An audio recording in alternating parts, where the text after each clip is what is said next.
Bonjour à tous, on se retrouve pour un nouvel épisode de Betrothed to My Sister's Ex et je vous propose qu'on fasse les paris maintenant.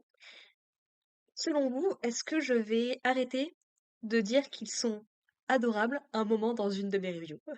Parce que honnêtement, je ne vois pas ça arriver. Donc je le redis, je n'ai pas honte de le dire.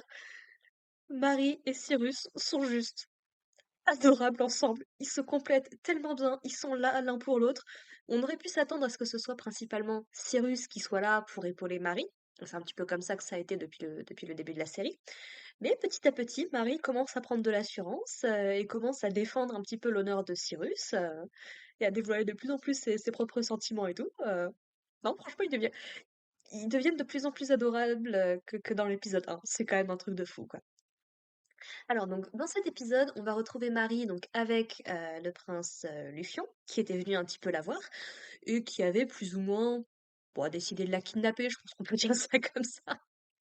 Et donc il essaye de trouver des choses qui pourraient plaire à Marie pendant que t'as Mio derrière, qui est en mode non, mais je pense que ce sera pas nécessaire, franchement ça vaut pas le coup.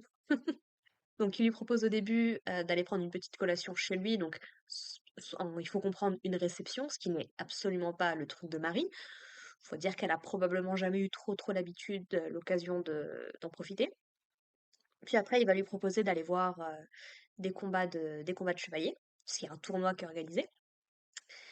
Et du coup, bah, au début, Marie, pareil, elle dit que c'est pas trop son truc, parce que les combats, c'est pas son truc, quoi. Mais Luffy, on va faire un petit peu pression sur elle, et donc elle accepte, et elle se retrouve embarquée à regarder des combats.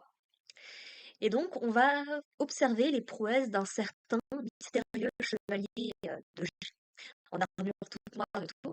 Le titre de l'épisode s'appelle Le prince et le guerrier de G, je crois. J'avais pas trop de doutes sur qui ça pouvait être. Donc du coup, on voit que ce fameux chevalier est particulièrement fort. Il arrive à remporter les combats sur... on le voit affronter vraiment que deux adversaires, mais il les bat sans trop de difficultés. Et on voit qu'il est très prévenant avec ses adversaires, donc il les aide à se relever, il vérifie qu'ils vont bien avant d'accepter la coupe et autres. Et donc, du coup, t'as Lucion qui essaye un petit peu de lui demander ouais, tu trouves pas ça cool? Que les autres filles, elles seraient- Et Marie lui explique que bah, elle aurait plutôt peur, en fait, d'être la cible, un de ces jours, d'un de ces fameux coups d'épée. Mais bon, en voyant du coup la conduite de ce chevalier, elle se dit oh, finalement, peut-être que ça pourrait être pas si désagréable que ça. Et on a Mio, du coup, qui va vendre la mèche en disant que c'est Cyrus, bien évidemment. Et elle va lui expliquer que bah ouais, non mais il s'entraîne depuis qu'il est tout petit parce qu'il voulait apprendre à se défendre, donc elle reconnaît son style de combat, quoi. Et donc, du coup, pour lui prouver, donc, elle va crier son nom en plein milieu de l'arène. Ce qui m'a fait me dire que, franchement, avec des amis comme Mio et comme Lufian, franchement, Cyrus, il a pas besoin d'ennemis, hein. Les deux autres, ils se suffisent à eux-mêmes, sans problème. Donc, du coup, bah, forcément, il est surpris, il s'attendait pas à ce qu'on le reconnaisse, et donc, il révèle son identité, un petit peu surpris et embarrassé de savoir qui a bien pu le reconnaître. Il va quand même saluer la foule, même si bon, encore une fois, c'est pas trop son truc. Et donc voilà, donc il va aller se reposer après son combat et un petit peu, comment dire? Confronter du coup Lufion, puisqu'on découvre que c'est Lufion qui lui a demandé de participer à la dernière minute à ce petit tournoi. Et bien évidemment, le gars ayant invité Marie, c'était pour qu'elle puisse le voir sous son meilleur jour, si on peut dire ça comme ça. Et donc, on a Marie qui va devoir traverser une foule de jeunes femmes qui aimeraient bien attirer un petit peu l'attention de Cyrus, puisque donc on avait eu vent de ses fiançailles avec Anastasia, je crois que c'était comme ça que s'appelait sa sœur. Mais on sait que tout le monde sait à peu près que bah, malheureusement les fiançailles n'ont pas pu aboutir puisque la pauvre elle est morte. Et du coup, bah, toutes les filles se disent ah bah ce serait cool d'attirer son attention et de récupérer le pactole pour moi, ce genre de choses quoi. Et Marie va se mettre un petit peu en colère, va s'affirmer comme étant la fiancée de Cyrus, puisqu'elle entend un petit peu les commentaires désagréables que font les femmes à son égard, quoi. Elles sont pas là pour Cyrus, elles sont là pour sa fortune et pour son titre de comte. Puisque du coup, voilà, elles disent que c'est un barbare, qu'il a mauvais caractère, ce qui n'est pas déconnant quand on sait la relation que Cyrus entretient avec les femmes de la cour en règle générale. Mais du coup, Marie n'a absolument pas vu ce côté-là de lui. Elle aime beaucoup Ipsandros et elle sait qu'il y a eu des discriminations par rapport à tout ça.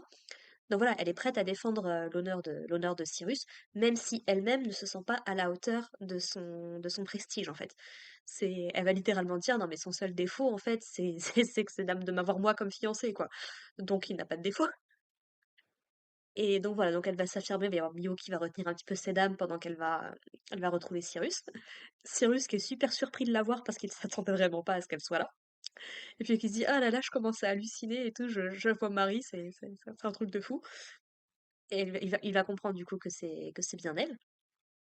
Et franchement, on voit qu'il est tellement heureux, qu'il est tellement aux petits soins avec elle, il est vraiment trop choupi.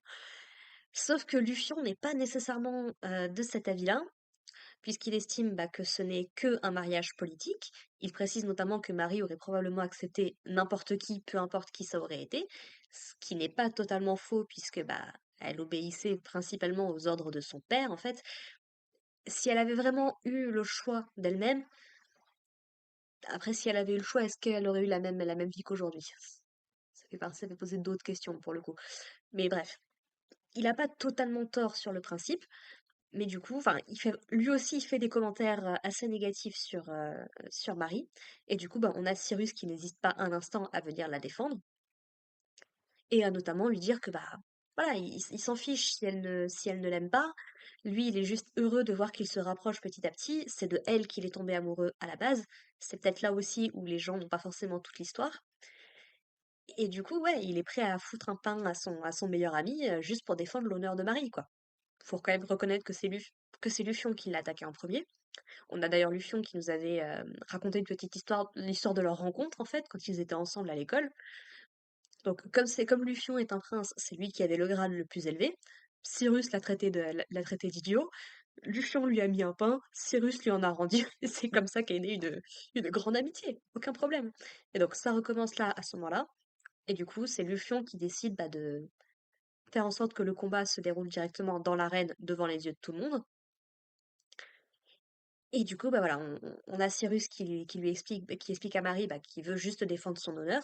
Elle qui va lui dire qu'elle peut très bien se défendre toute seule, qu'il y a pas de problème.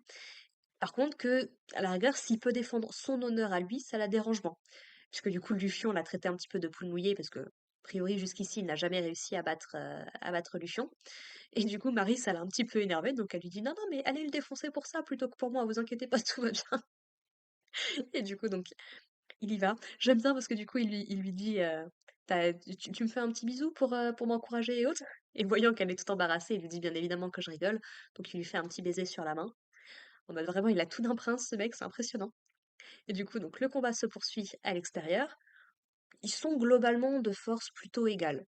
On a quand même Lufion qui va réussir à désarmer Cyrus, Cyrus qui va le désarmer juste après, sous les encouragements de Marie notamment qui lui dit de ne pas perdre, et puis ça va se terminer en mode coup de poing, avec Cyrus qui arrive à balancer un coup de poing assez fort à Lufion pour le faire tomber, et je me dis quand on voit les armures qu'il porte, c'est que ça devait quand même être un sacré coup.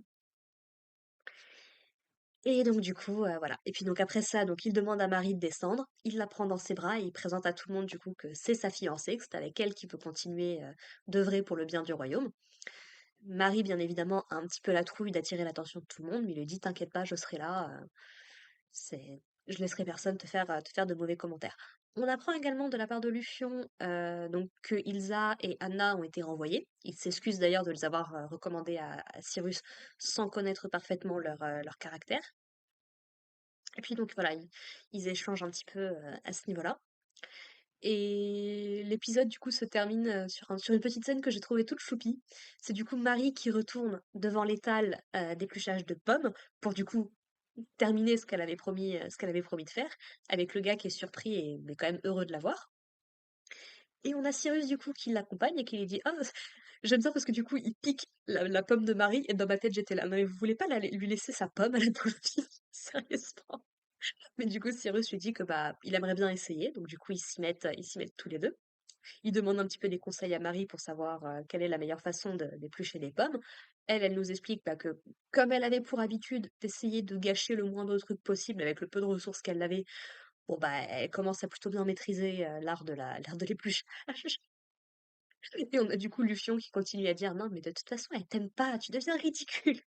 Et il lui dit: «Ouais, non mais c'est pas grave, je suis prête à l'attendre jusqu'à la fin des temps s'il veut, moi j'apprécie juste de passer du temps en sa compagnie donc voilà, ça prendra peut-être des années pour qu'on soit un vrai couple entre guillemets, mais c'est pas grave, j'attendrai le temps qu'il faudra». Donc en plus vraiment il est qu'est-ce que vous voulez rajouter de plus? C'est l'homme parfait ce mec. Suite à ça, donc on va avoir Marie du coup, qui vient demander à Lucian si à l'avenir il pourra lui raconter plus d'histoires, sur Cyrus et globalement elle a réussi à gagner son cœur aussi. J'avais dit qu'elle arriverait à gagner le cœur de tout le monde. Visiblement c'est en très, très bonne voie et on n'est que épisode 5. Et donc du coup, donc les 2 se disent au revoir du coup puisque donc, Cyrus doit un petit peu rester dans les parages et Mio doit s'entretenir avec Cyrus donc elle demande au majordome, c'est Wolfgang, je crois que c'est comme ça qu'il s'appelle, de la raccompagner. Et du coup, juste avant de partir, et ben, il y a, il y a Marie. J'étais là vraiment comme une gamine en étant toute surexcitée.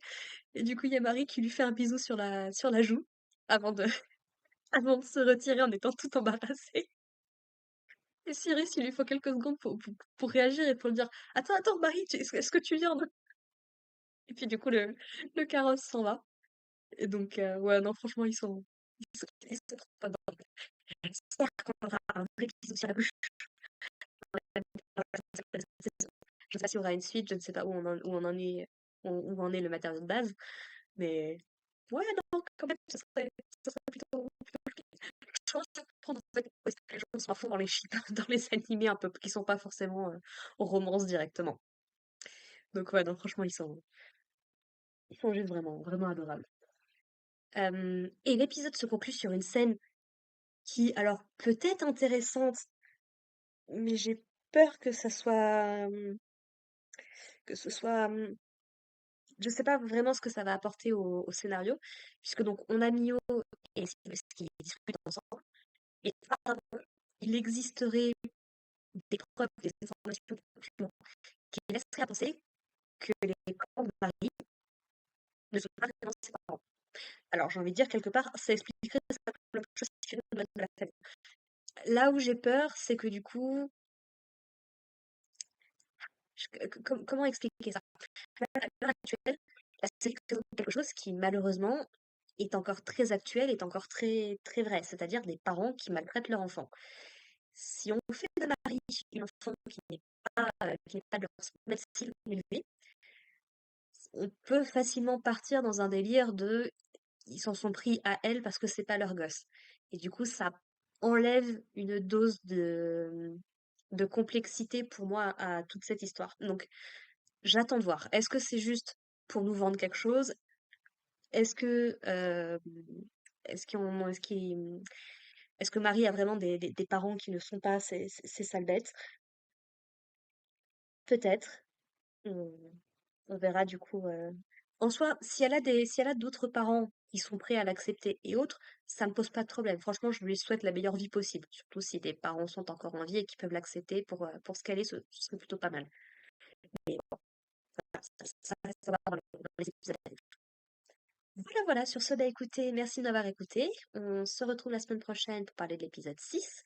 N'hésitez pas à me dire, vous, ce que vous en avez pensé dans les commentaires. Et puis, bah, en attendant, écoutez, prenez soin de vous, prenez soin de vos proches, et puis, à la prochaine. Allez, bye.